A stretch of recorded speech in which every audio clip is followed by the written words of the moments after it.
Petitor Sam Lotu-Iiga. Well, thank you, Mr. Speaker, and I rise to support the second reading of the Social Security Youth Support and Work Focus Amendment Bill.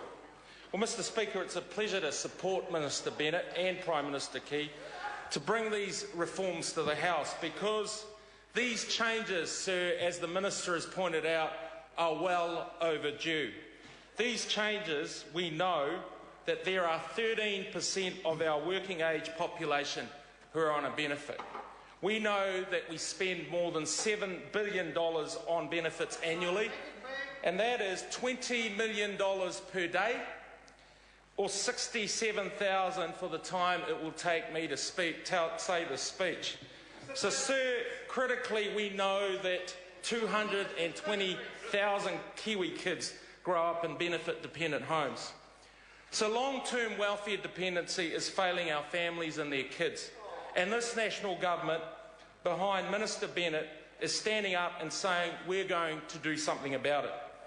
And we believe that those that can work should work. But we know that those seeking work sometimes need encouragement and support. And these welfare reforms will provide that, sir. Crucially, we believe that those who are in genuine need of assistance, those that Mr. Dern talks about, will receive welfare going forward. So how does the government achieve this? Well, it does it by investing into the future of our families, the lifeblood of our communities, for the benefit of our nation. Budget 2012 provides an upfront investment of $287 million to support more long-term beneficiaries into work. That's right, it's about facts, as Mr. Dern asked, and the facts are $80 million will go into early childhood education childcare. More facts, $55 million will go into frontline services to assist job seekers and sole parents into work. More facts, sir, $149 million will go into wraparound services, which I will come to later in this speech. So what does this bill do to help people into work? Well, it places on young people receiving the new youth payment or young parent benefit obligations to improve their educational and social outcomes. These changes, sir, though, are not merely about reform, but they're about changing the focus, the attitude and behaviour of those on welfare. It will have a greater emphasis on work and support them in every way to achieve their own dreams and aspirations and that of their families. It's a bit about getting behind people. That's right. That's right. It's about getting behind people so that they can realise what they can do, not what they can't do, as Mr. Dern keeps pointing out. Resources will be available particularly to those that are at risk of long-term welfare dependence. Young people will be supported to make better choices, to stay in education, training or work.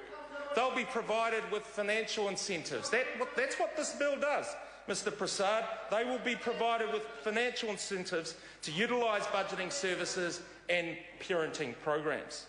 These are part of the wraparound services and assistance for those receiving benefits.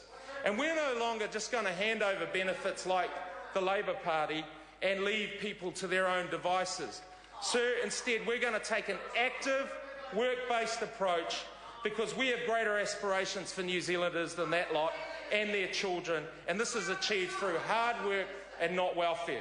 We want people to stand and support themselves, to make good decisions that affect their lives positively, and we will be there to encourage and to support.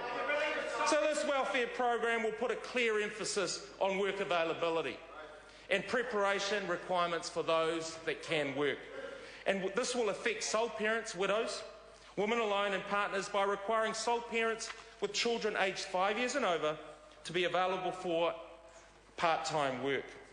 It will also require sole parents with children aged 14 and above to be available for and seek full-time work. But what it does clearly, sir, and Mr. Prasad knows this but he denies it, is that it provides clear expectations and obligations. It's a genuine partnership between the state on one side and those who receive state assistance. So what do these reforms look like in practice? What do they look like? Well, last year I met a young lady of 18 in my electorate of Maungakiekie. She had an 18-month-old baby and was heavily pregnant to another child. She was living in a cold, damp garage, making it hard to meet ends meet. She and her family had literally fallen through the cracks, and they were living in squalor. Under these new reforms, we would be supporting this young woman with income support, budgeting, parenting services, and access to training and education. And Mr. Prasad might laugh.